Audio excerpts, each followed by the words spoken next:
धार्मिकतेला राजकारणाची जोड देत गेल्या 30 वर्षांपासून माजी सभागृह नेते दिनकर पाटील जिल्हाभरात काम करत आहे। जिल्ह्याभरात 100हून अधिक सर्व धर्मीयांचे प्रार्थनास्थळे उभारणी असो किंवा धार्मिक कार्यात असलेले योगदान, त्याचबरोबर नवीन शाळांची उभारणी असो, तसेच तरुणांच्या रोजगारासाठी प्रश्न करणे, शहर गुन्हेगारी मुक्त कसे होईल याकडे लक्ष देणे, शेतकऱ्यांच्या न्याय हक्कासाठी लढा देणे, अनेक गाव खेड्यांवर मदत मिळवून देण्याचं काम दिनकर पाटील यांच्याकडून होत आहे। नुकताच गुजरात येथे संपन्न झालेला महानुभाव संमेलन असो किंवा सिन्नर येथे आयोजित केलेली श्रीमद भागवत कथा असो, या धार्मिक कार्य नेहमीच अग्रेसर असलेले दिनकर पाटील गेल्या 3 वर्षांपासून नाशिक लोकसभा मतदारसंघातून निवडणूक लढण्यासाठी इच्छुक आहेत।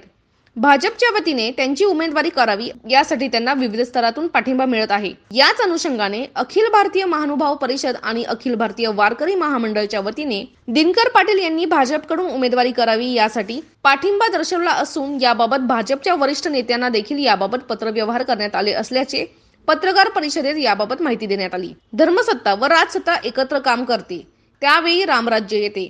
त्याचप्रमाणे देशाचे पंतप्रधान नरेंद्र मोदी हे देखील धर्मसत्ता व राजकारण बरोबर घेऊन काम करत आहे। त्यामुळे भक्ती आणि शक्तीचा मिलाप साधण्यासाठी दिनकर पाटील यांना भाजपकडून उमेदवारी द्यावी, याबाबत लवकरच भाजप नेत्यांची भेट घेऊन त्यांना याबाबत माहिती देण्यात येण्याची माहिती भाजप आध्यात्मिक आघाडी जिल्हा प्रमुख निवृत्ती महाराज रायते, भाईदेव मुनी महानुभाव वारकरी मंडळ आणि महानुभाव मंडळाचे महंतांनी यावेळी पत्रकार परिषदेत सांगितले। आज या नाशिक लोकसभा मतदारसंघामध्ये आतापर्यंत अनेक कोरकरी उमेदवार झाल्या, अनेक कोरकर त्या पदावर गेले, पण आमचा वारकऱ्यांचा, मानभाऊ पंथांचा, दीनपतितांचा सन्मान करणारा हा असा लाडका नेता या नाशिक नगरीमध्ये दिनकर धर्माजी पाटील हे नाव एक आणि खरोखर सगळ्यांसाठी दहशत आहे, ती प्रेमाची आहे।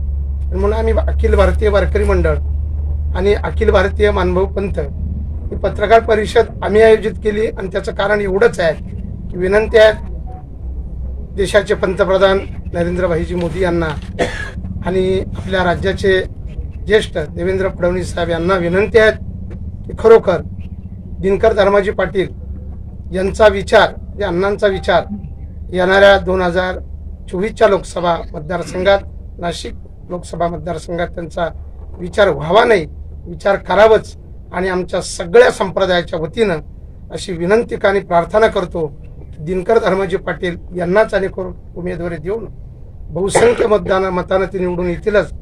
मानभाऊ पंथाच्या अध्यक्षांनी सांगितलं, अखिल भारतीय वारकरी मंडळाचे जिल्हाध्यक्ष यांनी बी इथं मनोगत व्यक्त केलं की 2-4 लाख आणि खरोखर वारकरी या मतदारसंघात आहेत। त्यांनी 2 लाख सांगितले, मी 4 लाख सांगतो। मानभाऊ पंथाचे 1.5 लाख असतील, त्या अधिकही होऊ शकतात। त्यांचा एक आणि खरोखर निष्ठेनं सगळ्यांचं आणि खरोखर मतदान अण्णांच्या पाठीशी राहील।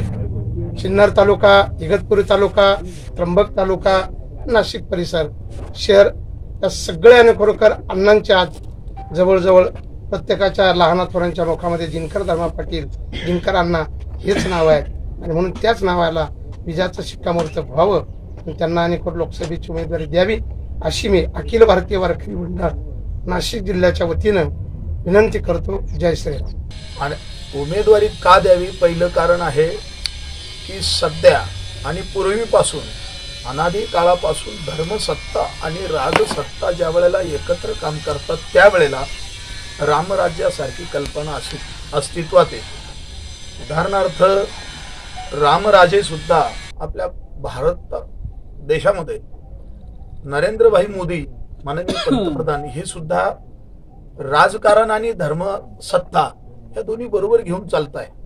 आणि म्हणून महात्मा गांधींनी सुद्धा सांगितलेलं आहे, ज्या दिवशी राजकारणाचं आध्यात्मिकरण होईल त्या दिवशी रामराज्याची कल्पना अस्तित्वात येईल।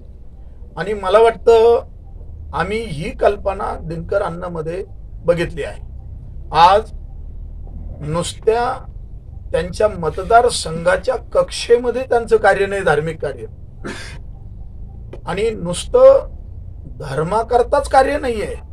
कोरोनामध्ये केलेलं आम्ही स्वतः बघितलेलं त्यांचं कार्य की हजारो लाखो कुटुंबांना त्यांनी केलेली मदत, अन्नधान्याची असेल, पैशाची असेल का रुग्णसेवेची काही असेल मदत, सर्व मदत केली। आजही ते करतात आणि चुकीच्या माणसांना अन्नाकडे थारा नाही। बरोबर असेल त्या व्यक्तीच्या पाठीमागे उभं राहणं हे अण्णांचं स्वभाव आहे.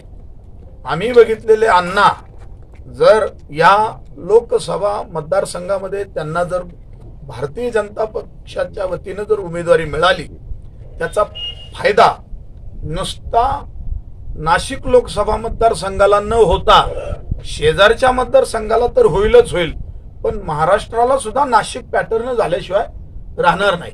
आणि म्हणून आम्ही एक भारतीय जनता पार्टीच्या वतीनं मला नाशिक जिल्हा आध्यात्मिक वारकरी विकास आघाडीच्या जिल्हाध्यक्षपदी नेमणूक केलेली आहे. म्हणून मी एक संपूर्ण वारकरी संप्रदायाच्या वतीनं विशेष करून महाराष्ट्र राज्य वारकरी महामंडळाचे पदाधिकारी सुद्धा या ठिकाणी हजर आहे. आज महाराष्ट्रामध्ये 2 वारकरी संप्रदायाचे 2 मंडळ प्रगतीपथावर आहे. एक महाराष्ट्र राज्य वारकरी महामंडळ आणि एक अखिल भारतीय वारकरी मंडळ. या दोन्ही मंडळाच्या वतीनं वारकरी संप्रदायाच्या वतीनं आणि उपस्थित असलेले महानुभाव संप्रदायाच्या वतीनं मी पुन्हा एकदा भारतीय जनता पक्षाच्या सर्व नेते मंडळींना केंद्रीय राज्यस्तरीय निवेदन करतो की त्यांनी आमच्या या सर्वांचा नक्कीच विचार करून आणि योग्य तो न्याय देऊन अण्णांना ही उमेदवारी द्यावी. रामकृष्ण हरी. एक दोन्ही संप्रदायाने विचार करून की आपण परिषद घ्यायला पाहिजे आणि त्या दृष्टिकोनातून ही परिषद आजची आयोजित केलेली आहे. अण्णांचं जे कार्य आहे ते आपल्या लोकसभा मतदारसंघाच्या बाहेर सुद्धा आहे. ते आम्ही ज्या वेळेला बघतो अण्णांच्या बरोबर की धर्मकार्यामध्ये त्यांचा सिंहाचा वाटा आहे.